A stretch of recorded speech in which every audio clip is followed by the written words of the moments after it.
ഷേട്ടന്റെ ചായക്കടയിൽ എന്നെയും കൂടൊന്നു നാടൻ മുട്ട തിന്ന് ചായയും കുടിച്ചൊന്ന് കുശാലാവാൽ കാനനച്ചോലയിൽ അടുമേക്കാൻ ഞാനും പോരട്ടെയോ നിന്റെ കൂടെ.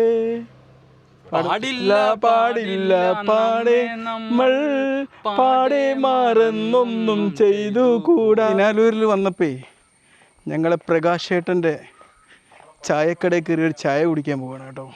നല്ല കട്ടിയുള്ള ഒരു കട്ടൻ ചായരി. കിനാലൂർ വരുന്നവർ പ്രകാശേട്ടൻ്റെ കട മറന്നു വരുന്നത് കേട്ടോ. ഒരു കൊച്ചു കട. ഇവിടെ എല്ലാ നാടൻ വിഭവങ്ങളും ഇവിടെ കിട്ടും.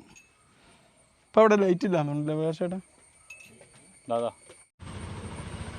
ലൈറ്റ് ഇല്ല അല്ലേ പ്രകാശേട്ടൻ? ഇവിടെ ഒന്നുമില്ല ലൈറ്റ്. സ്ട്രോങ് ചായ എടുത്തോളൂ. ഒരു നല്ല നാടൻ മുട്ടയും നല്ല നാടൻ ചായയും നല്ല നാടൻ കട്ടൻ ചായയും കുടിക്കുകയാണ്. ഓക്കെ, ഞാൻ ഒരു നേന്ത്രപ്പഴം നാടൻ നൽകാനാണ് പറഞ്ഞത്. പിന്നെ ഞങ്ങൾ സ്ഥിരമായിട്ട് ഇവിടെ വൈകുന്നേരം ഇവിടെ വരുന്നതാണ്. നമ്മളെ ഗ്രൂപ്പിലുള്ള താങ്കൾ ഇവിടെ ഒരു പഴയ സിനിമാ പാട്ട് കൂടി വിട്ടാൽ ഉഷാറായി. പ്രകാശേട്ടൻ്റെ കടയിലുള്ളൊരു പ്രത്യേകത എന്താണെന്ന് വെച്ചാൽ ഇവിടെ അടുപ്പത്തുനിന്ന് വേവിച്ച സാധനമേ കിട്ടുള്ളൂ.